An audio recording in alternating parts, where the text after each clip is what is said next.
semuanya, bertemu dengan saya lagi, Usman, di segmen 1 ini tentang networking dalam dunia kerja tentunya. Jadi kita masuk pada materi segmen 1, membangun networking dalam dunia kerja.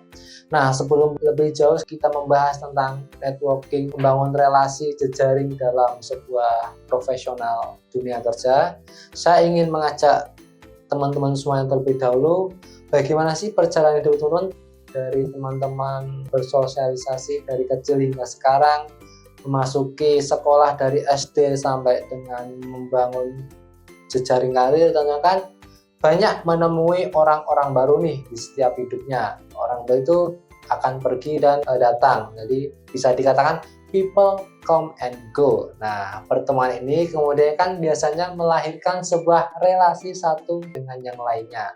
Tetapi perlu diketahui teman-teman, lain halnya dengan sebuah networking atau hubungan yang bisa dibangun dengan sifatnya setara.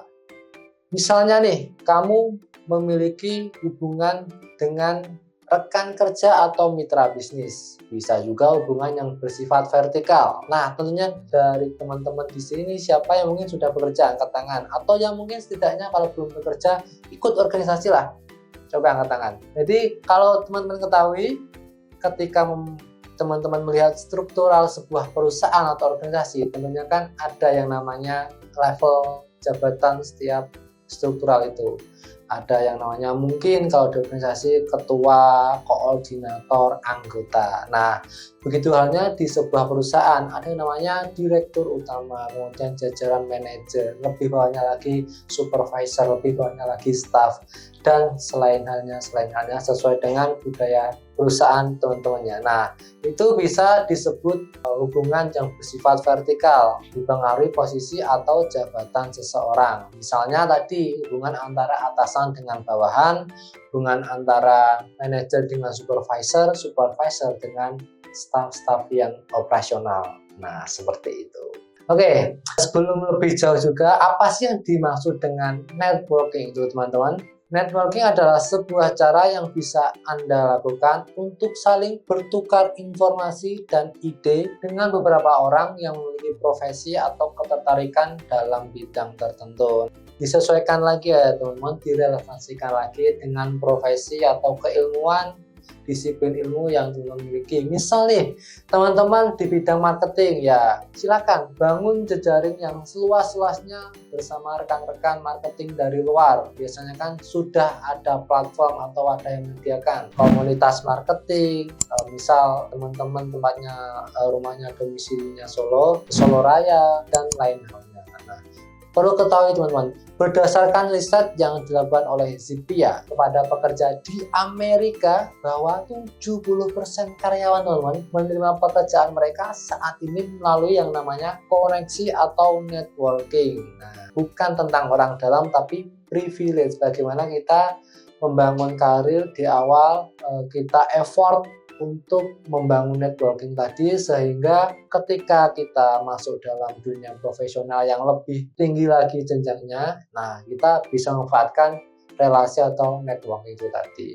Nah, yang sekarang kita akan membahas mengenai manfaat networking. Siapa nih yang tahu? Manfaat ketika kita mempunyai jejaring yang luas, koneksi yang luas, tentunya akan meningkatkan kemampuan berkomunikasi kita. Networking bisa dimulai dengan percakapan ringan. Biasanya bisa tentang masalah hobi, membahas isu terkini yang sedang trending, atau mungkin membahas tentang fenomena di tempat kerja dan lain halnya. Nah, dari situ nanti akan berkembang nih obrolan kita. Semakin berkembang, kita akan lebih ingin mengetahui lebih jauh. Nah, yang kedua tentunya tempat untuk mengembangkan ide. Nah, teman-teman pernah nggak sih ngobrol dengan rekan yang satu frekuensi atau dengan pasangan kalian? Itu bisa mengembangkan ide, teman-teman. Bisa saling brainstorming, kemudian dari sebuah networking, tentunya Anda akan berkesempatan untuk bertukar ide, informasi melalui sebuah percakapan atau diskusi. Yang ketiga, mudah mendapatkan bantuan. Nah, siapa nih yang dari teman-teman ketika membangun awal karir mendapatkan privilege, mendapatkan tawaran dari HR perusahaan yang sedang teman-teman kerja sekarang. Kira-kira ada nggak nih? Nah, itu salah satu manfaat dari networking itu tadi ya teman-teman. Kita dapat menjalin ya hubungan yang berdampak positif pada interaksi sehari-hari kita. Bukan hanya tentang dunia kerja, karena kita terbuka untuk saling membantu satu sama yang lainnya. Yang keempat, tentunya dengan kita membangun networking, kita lebih mudah untuk mendapatkan promosi jabatan tentunya. Dengan membangun networking yang baik dalam pekerjaan, maka atasan akan menilai kita, akan menilai kinerja kita, dan kita akan berpeluang lebih luas juga untuk dipromosikan pada jabatan yang lebih baik lagi dan yang teman-teman impikan atau inginkan. Yang kelima, kesempatan luas untuk mengembangkan karir ini kurang lebih sama promosi jabatan tadi. Selain menjadi motivasi untuk mengembangkan diri menjadi lebih baik, tentunya ketika kita mempunyai networknya atau koneksi yang luas nih teman-teman, Anda juga akan berpengaruh pada perkembangan karir selanjutnya seperti itu. Nah, itu di antara 5 manfaat yang teman-teman bisa dapatkan ketika membangun sebuah jejaring atau networking dengan rekan kerja atau dengan teman-teman yang berada di luar perusahaan kalian. Nah, kira-kira semakin penasaran nggak? Kalau semakin penasaran, kita lanjut part 2 alias segmen 2.